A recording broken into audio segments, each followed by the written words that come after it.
Heavenly Father, we come to you with praise and thanksgiving for your many blessings.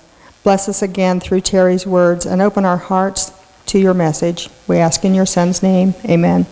Amen. Back in the 1970s, I worked for a man that ran a really good business. It was one of the busiest auto repair shops in town, probably in the county. But it seemed that it was getting to where it was never enough. And he always, I think, thought that he could make it fast. And so he started making several trips a year to Las Vegas. I never heard much about those trips, how they went, but it seemed that it was always thought the next trip was the big one. He didn't roll the dice. He played cards. And I always thought that he was thinking, just one more game, and I will have it. I left there in May of 1980, and I was back a few years later and learned that he had died by suicide. I'm pretty sure that the cards didn't ever fall like he thought they was going to fall, and that he was in debt greatly. Sometimes it feels like our fate is in the roll of the dice or the shuffle of the cards. Sometimes you're lucky. Sometimes you're not. Sometimes you lose it all. And then you have this series of astounding events, and that everything works together, and you have this amazing windfall, and some would call it luck, and some would call it coincidence, and some would say, this has God's fingerprints all over it. Esther is a story about taking chances with God's fingerprints all over it as you think about it and as you look at it. She knows what it means to make it big or to go home. And I want to read just a little bit of chapter 20, just to kind of set the stage. It's titled, The Queen of Beauty and Courage. This is what happened during the time of Xerxes, who ruled over 127 provinces stretching from India to Kush. At the time of King Xerxes, reigned from his royal throne in the citadel of Susa, and in the 3rd year of his reign he gave a banquet for all his nobles and officials, the military leaders of Persia and Media. The princesses and all the nobles of the provinces were present.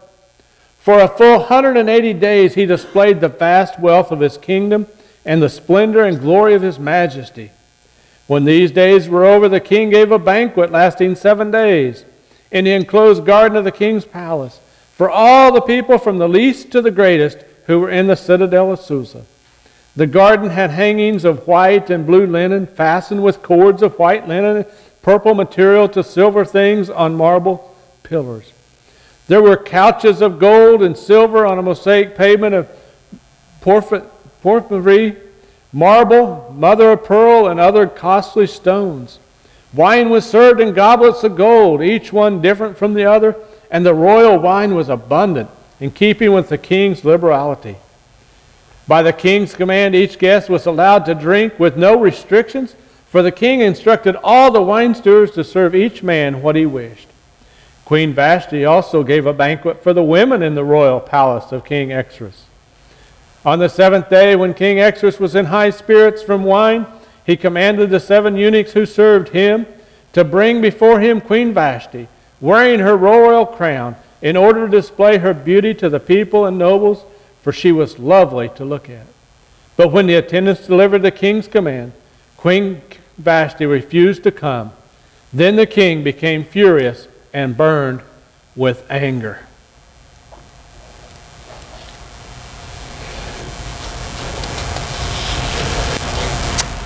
It's not the 21st century when we read about this. It is the 5th century.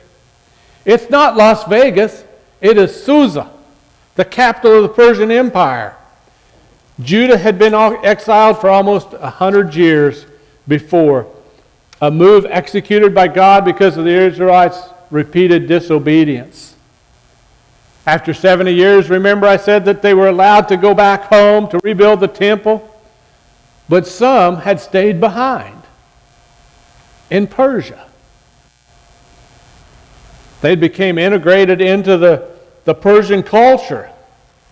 So this is why we have a multicultural story happening with Esther. You see, Esther was one of those Jews who had stayed behind. Esther didn't have too much going for her. She was an orphan. She was raised by her cousin Mordecai. She was a Jew living in Persia, which carried many risks and even the possibility of death if it was learned that she was a Jew. The king of Persia, Xerxes, was considered the most powerful man in the world. And he was known for his extravagance, for his recklessness. You could hear that in his party that he was having, and his extravagance and all the wine and everything that was there and how many days it went on. Some of those qualities that were on display. And in the third year of his reign, he has that elaborate party to showcase all that he has and all that he is and all that he thinks that he is. And he has that big gala. And he sends for Queen Vashti to come and to greet the guest, to be the queen. You know, she's got this responsibility, even though she's having this party of her own. But she refuses to come at the king's demand. So it irritates the king, and he seeks the advice of his advisors. Now, I'm kind of surprised that the king would seek advice, but he sought the advice of his advisors, and they issue a decree banishing Vashti from the palace. She's no longer queen. They say, find a new queen. And so he sends out the aides to find all of the most beautiful women in the area, in all of Persia, and bring them back. Now, if they went out and they found a woman out there and they chose her to come in, they didn't have a choice. They had to go. And they were handed over to Haggai. And it was his job to prepare them to go before the king. The final selection process. It was a year-long spa that most women would probably give their life for. All these massages and they're being taken care of, and all of the best foods and the best wines. And then they go before the king. Each one of them makes a trip in before the king. Esther goes in, and the king immediately says, she is it, the queen. Now her cousin Mordecai, he had warned her before she went in, before she went, do not tell anyone that you are a Jew. Don't tell anybody that you are a Jew, Esther. Don't tell a soul. And he hangs around the palace, and every once in a while he asks, how's Esther doing? How's Esther? And he's always coming by and he's checking to see how Esther is. And after Esther is chosen queen, Haman is also chosen. He's chosen to be over all of the aides of the king. And he thinks that his position means that everybody at the gate needs to bow to him, to bow to Haman. Mordecai refuses to bow. Mordecai says, no, I'm not going to do it. Mordecai is reported to Haman, who decides to kill Mordecai. But it's not good enough just to kill Mordecai, a Jew. He wants to kill all of the Jews in Persia. And he goes to the king and he says, we need to kill the Jews. I need a decree. And so the king issues this decree to kill all of the Jews in Persia. All 127 provinces. Now, it has to be done on a specific day. So, what do? They roll the dice. They roll the dice. It comes up Adar 13. That's like our February, March, in that area of our year. But it's 11 months away from their time that they're at. Mordecai hears about this decree. He reads the decree and he puts on sackcloth and ashes and he mourns. He is saddened that this is going to happen. People see him out in the street and they tell Esther, and so she sends for word of what is the problem, Mordecai? And Mordecai sends back word of what's wrong. Mordecai sees the opportunity to turn the tables on Haman because he knows that Esther is a Jew. And so Mordecai tells Esther the plot, what's going to happen. He says, go and beg for mercy for your people. But Esther knows that if she goes to the king, that could be the end of Esther. People who go before the king without being invited to come to the king have a tendency to vanish when they're not summoned.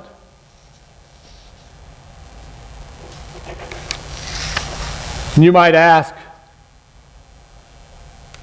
why did Esther and Mordecai and some of those Jews stay in Persia when they had the opportunity to go back?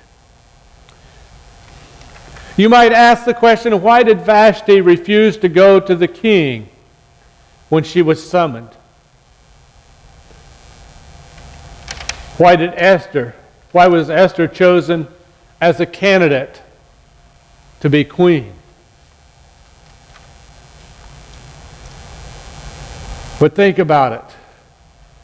From the upper story, God is working His plan of how He's going to save more of His people and how He wants to have a relationship with His people.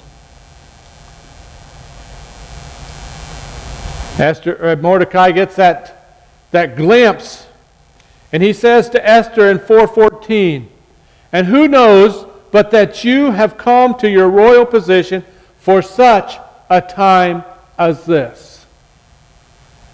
Can you hear him saying that to Esther?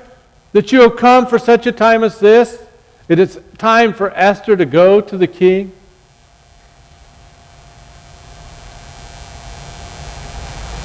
What if you had to risk everything you had to accomplish the one thing that God put you on this earth to do? You see, that's probably what Esther was doing, risking everything she had, her life, to do the one thing God had for her to do on earth at that time. But Esther comes up with a plan. She tells Mordecai and to go and with the others to fast with her and with her attendants. And they were going to fast for so many days. And she says after this is done, she would go. And she says, if I perish, I perish. You hear that? She says she's going to go. She's going to go to the king, and if I perish, I perish. So she goes to the king. He holds out his scepter. Haman is exposed for who he is. Haman dies where he was planning to kill Mordecai, to end his life. But the decree is still in place that all Jews are supposed to die, and it cannot be broken. The king has issued it. It can't be changed. But then they asked the king to issue another decree that the Jews could fight back on that day. And so the Jews fight back. Now Esther could have said to Mordecai, things are good. I'm the queen. I'm comfortable. The perks are really great being the queen. Only a fool would risk all that I have to do what you want me to do. But Esther said, if I perish, I perish. Most of us will never be in the position that Esther was in.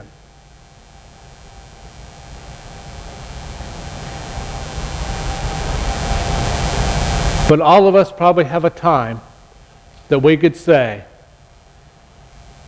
we're here for such a time as this. We're here for such a time as this. I have heard that statement more than once since I've been in Greensburg, that I was here for such a time as this. I believe it's true. I believe God brought me for such a time. I have walked into situations that I know that God put me there where I was at that day for such a time as that. It's not always a place we want to be. It's not always something that we want to do, but God will be with you in that place for such a time as that. It's not always comfortable. I can almost imagine Queen Esther as she was going to the door and as she's starting to crack it open. What is it going to be today when I go to the king? But she went. God was with her. Because that was part of the grand plan of God. God's hand was in all of that was taking place. And God says He will never leave you. He will never forsake you. Are you willing to act as Esther? We may think, well, it's just a roll of the dice. Well, in Proverbs 16:33 in the New Living Translation, it says, we may throw the dice, but the Lord determines how they fall. The Lord determines how they fall. Mordecai told Esther, you may be for such a time as this. I'm telling to you, wherever you're at, whatever situation you're in, God may be saying it's for such a time as this. But if God tells you to go someplace and God tells you to do something, step out and do it. Because it's for such a time as this. And God will be with you. He will never leave you. Believe me, I have walked into some situations that I can't imagine, but God's been there, and God gives you the words you need. Amen.